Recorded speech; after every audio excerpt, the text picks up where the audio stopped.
وإذ فرقنا بكم البحر فأنجيناكم وأغرقنا آل فرعون وأنتم تنظرون وإذ واعدنا موسى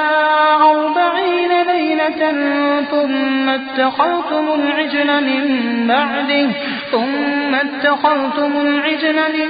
بعده وأنتم ظالمون ثم عفونا عنكم من بعد ذلك لعلكم تشكرون وإذ آتينا موسى الكتاب والفرقان لعلكم تهتدون وإذ قال موسى لقومه يا قوم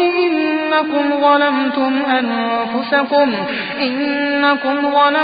أنفسكم باتخاذكم العجل فتوبوا إلى